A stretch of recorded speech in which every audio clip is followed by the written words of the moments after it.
Hey, how you doing?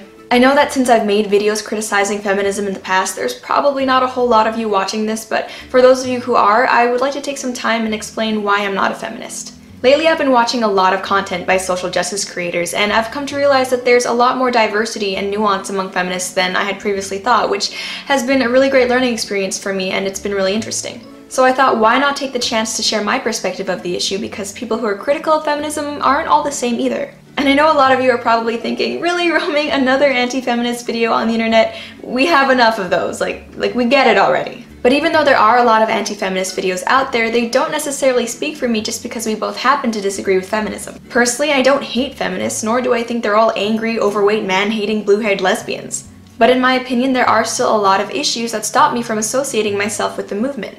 And with that being said, I'd like to preemptively respond to a comment that I know I'm going to get, which is that if you believe in equality for men and women, you're a feminist. Now, this is the classic dictionary definition of feminism that people like to throw out there, but really, the issue is way more complicated than the idea that you either hate women or you're a feminist. And if you believe in equality for the genders, I'd say that actually makes you more of an egalitarian than a feminist. Feminism, by definition and in practice, has always looked at things from the female perspective. But I'm personally just as interested in equality for men as I am in equality for women, so I just wouldn't feel comfortable attaching a label onto myself that emphasizes the female experience over the male experience. But even if I did believe that feminism's definition focused on men's equality as well, I still wouldn't call myself a feminist because I don't want to align myself with a lot of the things feminists have stood for in recent years. Feminism is so much more than just a word or a label or a belief.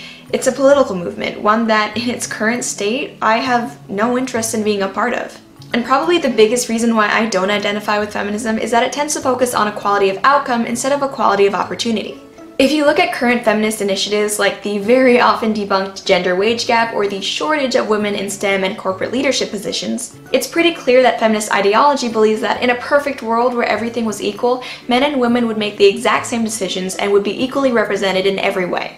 Feminists who may or may not be watching this, am I wrong? If anything I'm saying about feminism isn't true, by all means please let me know in the comments. Anyway, according to this mentality, anything less than an equal outcome must mean there's discrimination happening. Now this to me is a pretty big issue because men and women just don't make the same choices in life.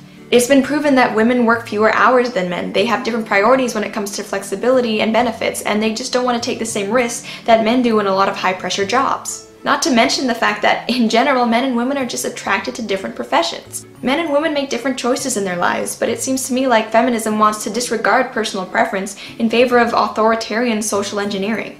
They give women unfair advantages over men just so they can say, hey look, there's women here, we did good, #equality. Some women are going to want to go into STEM, and that's great, good for them, but real equality means the opportunity to make your own decisions even if they're not the right ones according to feminists. And this brings me to my next issue with feminism, which is the way it uses identity politics. Listening to your talking points, feminists, it feels like you often assume you're speaking for all women. Like, hey, as women, these are our collective interests, and as women, this is what we should be striving for. But being a woman isn't like being in a club or a political party.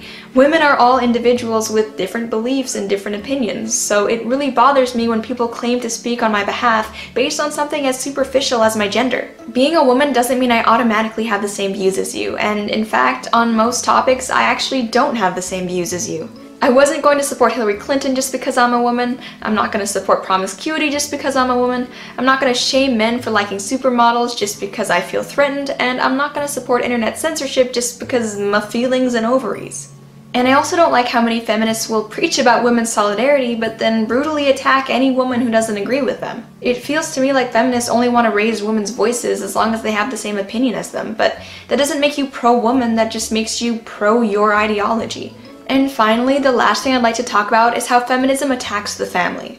Now, I know this point definitely doesn't apply to all feminists, but among radicals, feminism's focus on women's liberation has come to mean women's liberation from the family, or from marriage and motherhood. And I think this is actually one of the most dangerous parts of modern-day feminism. Marriage and children having both their parents in their lives has been proven to reduce the likelihood of poverty and delinquency in children. However, I've been seeing a worrying amount of feminists contributing to society's disavowal of family values under the guise of female empowerment. Let me be clear, I have nothing against single mothers, and I don't think people should have to get married and have children if they don't want to. But we shouldn't be encouraging women to be single mothers, and we shouldn't be encouraging people to give up on the idea of families. They're what's best for children and what's best for society in general. Wanting to be a wife and wanting to be a mother who stays home to raise her kids when they're young doesn't mean I'm not empowered, but you'd be surprised at how many feminists disagree with me on that. However, even with all that in mind, if I do see a feminist initiative out there that I think is a good idea, I'm not going to bash it